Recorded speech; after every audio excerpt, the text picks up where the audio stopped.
我们今天来到了日本的名古屋中部的经济中心名古屋市。如果您也想来一场与众不同的旅程，邀请您安排一场富士山的露营，除了可以陶冶一下身心灵，还有令人羡慕的打卡拍照点。有兴趣的朋友参考第一则留言哦。我们现在人在日本的名古屋，这里是名古屋市的西区，一个住宅区非常浓厚的地方。西区，今天来到名古屋就是我们的好朋友阿志，嘿，阿志。赶快进来，让他久等了。阿志，好像最近那个天气开始凉了，对不对？对，很凉很凉。上礼拜好像应该还很热。上礼拜我还晚上开冷气，但是最近就这几天就没有，晚上睡觉的时候就没有开冷气了，因为就比较凉。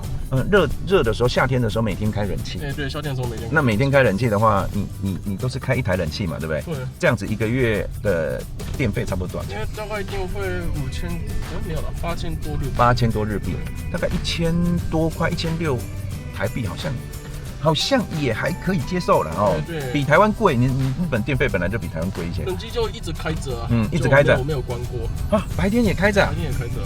那你都没有？如果关一次就会更贵，因为主要冷气就是开动的时候就变频的啦，你那个是变频的，所以就是一直开着一台，这样子一个月大概是8000左右。那冬天是比较耗电，冬天是暖气。冬天还好，因为我冬天的话就不会去开暖气了，因为就是穿衣服就可以解决。但是夏天的话，就是如果穿衣服更热，好不好？对，更热。如果去冲个凉了，脱衣服还是很热，所以脱衣服也没用，所以就只能开冷气这样子。所以差不多是这个电费。那今天就是趁着我们现在开始也没有很热，也没有很冷的时候，来这边看房子。这个季节是最适合看房子的啦。前面就是名古屋车站。有没有看到那个？你现在要看的物件就是在那边，然后前面就是名古屋车站，很近。前面那里很多高楼的名古屋车站，高楼就是名古屋车站。名古屋最近好像也越来越多台湾人来这边看房子哦。越来越多人来这边看房子。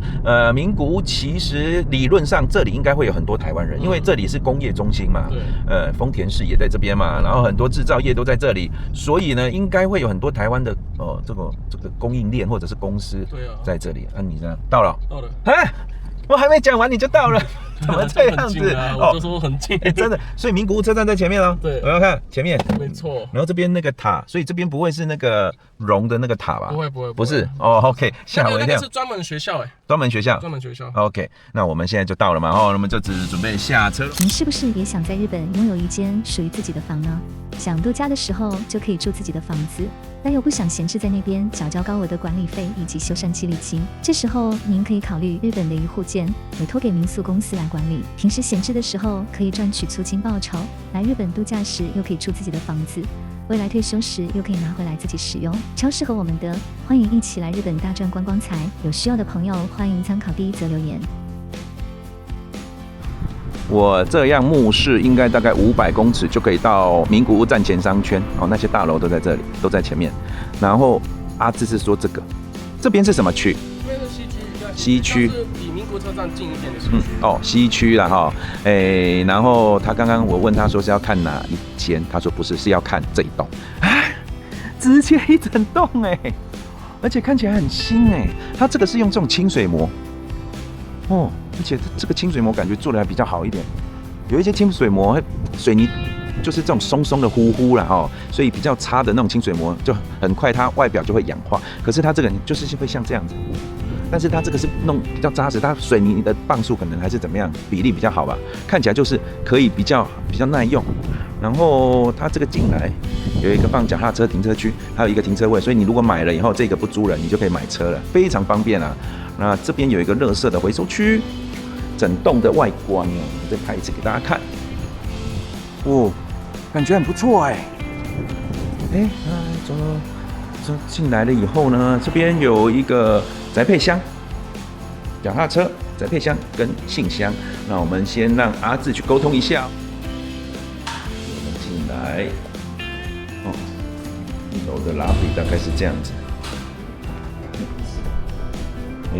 出来了它这个感觉就是这样，因为其他间都满租当中，所以变成有一间空房，我们就赶快过来。阿志就叫我用冲的冲过来，不然等一下租掉以后又没办法看了。然后这边有一个，阿志说找不到钥匙，然后刚刚跟那个中介联络了一下，说已经卖掉了，对吧？没有，不是的，已经租掉了。已经租掉了。这是最后一间，所以目前是满租。满租，所以我们没办法进去看的啦，残念呢。来，我们去外面讲好，不然等一下人家以为我们是干嘛？既然没办法，那我们就没办法拍房子里面，我们就多拍一下它这个公布栏啊，然后还有这样子有一个摄影机什么都有，买下来就是这些产权全部都是你的。然后既然没办法看房子里面，我们就多拍一点房子外面。这边这个也是哇，这样子真的，后面还有一个这个空间呢，这是什么空间？这是脚踏车哦，脚踏车停车区啊。OK， 然后可能可以从那边也可以，对，所以它脚踏车有2个区域可以放。哦，从这边也可以出去，两边都可以，脚踏车的区域。好，那附近的街廓大概是这个样子。对，你们最近是怎样？我就上次有在新闻上面看名古屋的不是满租率，就是说它的空屋率是相对是整个日本来讲是比较低的，对，所以很容易出租，是不是？很容易出租。像这种离名古屋车站也很近的房子，捷运站也其实蛮近的房子，就很容易出租。所以如果关于那个什么，就是你买之后有空房，也是就是1-2个月之内就可以租掉这样子。哦。那如果就是像我们这种想要来，你刚讲这一整栋嘛，如果一整栋想要买要看没办法看，要看没办法看，就是看那个什么之前的房间的照片、格局啊，就都可以看。只能这样子就对了。赶快上车。哦呦，在车上比较没有风啊，最近这样子也蛮舒服的，因为有风啊，然后天气也没那么热。那好好的来分享一下这个房子，因为我们如果对这个房子有兴趣的人呢，来现场看。大概也跟我们一样，也没办法进去。对，没办法进去。然后只能看空房的话，我会让你们看，但是目前就没有空房，所以如果有空房的房子的话，就是代表不是满租啊，所以就所以大家还是希望可以，多数台湾人来买房子，希望是可以买到是目前是满租的房子是比较好，所以就这个是马上收钱嘛，对，马上收钱，这个才正常。那一般我们日本人来租房子，他是合约都是打多久？2年更新一次。那他会自己续约吗？对，没有2年自动更新基本上，然后什么就是如果也有其他的契约，就是定期契约，定期的。那个什么两年之后就是看要不要更新是就是房东可以决定这样子。但是基本上定期契约的话，房客不会就是比较少人租了，少人租。这个我来解释一下有分一般约跟定期约。那一般约就是时间到他会自己续约，那自动续约的话，如果你不租给他，你就要跟他谈条件不是就日本很保障租客。所以另外一种的阿志刚讲叫做定期契约，这种定期契约你可以跟他打2年，2年到了你可以跟他解约。可是一般的房客，你如果用定期契约来签的话，一般的房客你可能会找很久都找不到房客，对不对？要找比较久那所以就是2种，多数人还是选择一般约，因为很快就租掉了。然后因为我们来日本买房子就是要稳定嘛，他就是固定时间汇钱给你，然后你也比较不用担心后续的一些不付钱啊，或者是还要换房客。大家想一下1年就12个月，如果你去招租。就是我可能想要涨房租，涨个5%，可是你知道1年12个月，你有1个月没有租掉，那就是11%，你就等于损失9%、8-9%去了。那你涨5%，结果损失9%，这样你没有比较赚，反而还是比较稳定的收租，这种的是比较好的啦。来日本买房子要先有这个概念。那我们虽然没办法进去看，但是有资料吧？是有资料资料可以看的因为我们现在看的是要卖的，不是要租的。我们先了解好，他那个一间房间是可以。应该说它的格局图大概是这样子，刚刚阿志已经传给我了大概是这样。它是一个什么样子的房型啊？它是一个1K 的房型，就是小套房。对。那1个月可以租多少？1个月可以租58000到6万。58000到6万。就可以租到这么核心区的地方难怪好租啊58000到6万。那这样子总共有几间这样子的？总共有21间啊！这个上面有21间哇，盖得还不错这个如果来经营饭店好像可以是可以啦。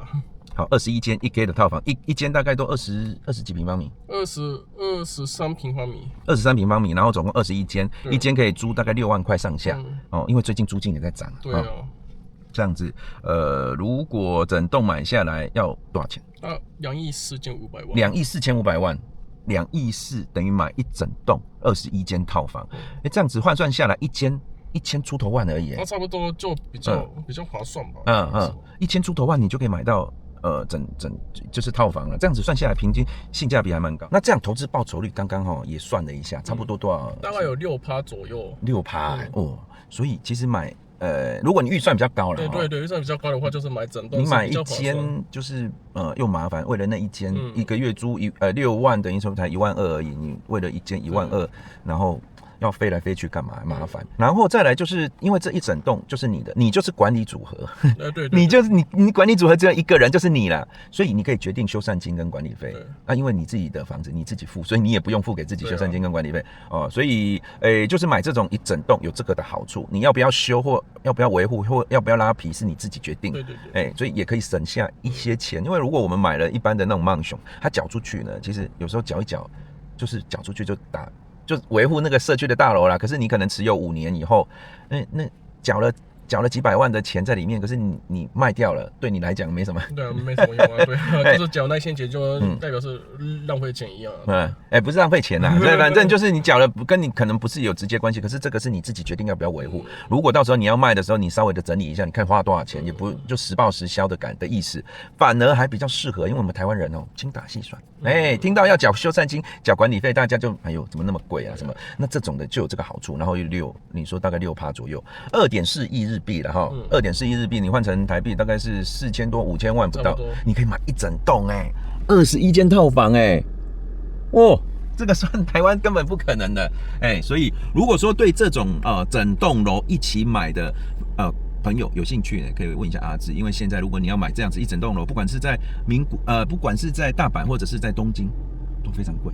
大阪现在也涨得一塌糊涂，所以现在名古屋还有一点机会可以入手这种房子哦。你在台湾可能随便卖掉一间店面的钱呢，就可以来这里买一整栋了哦。所以有兴趣欢迎跟阿志联络，这边有他的 QR code， 直接扫他的 QR code 就可以，或者见第一则留言处有他的联络方式，或者是如果你想多了解一些日本房地产资讯，欢迎加入我们群组，第一则留言有加入方式。那如果你想直接来名古屋这边看房子，也欢迎跟阿志联络，请他帮你安排物件或推荐物件给你参考哦。我们期待有更多人来一起支持真心话，我们去感谢阿志的邀请，我们下次见了，拜拜。如果你正计划来大阪旅游，那你可以选择 Ruby 他们公司的民宿，这里有一个像家的客厅，还有像家一样的餐桌，可以去超市买和牛回来煮，还有帮你洗屁屁的免治马桶，有洗衣机，出门不用带那么多衣服，体验正宗日式的房间。欢迎来找 Ruby。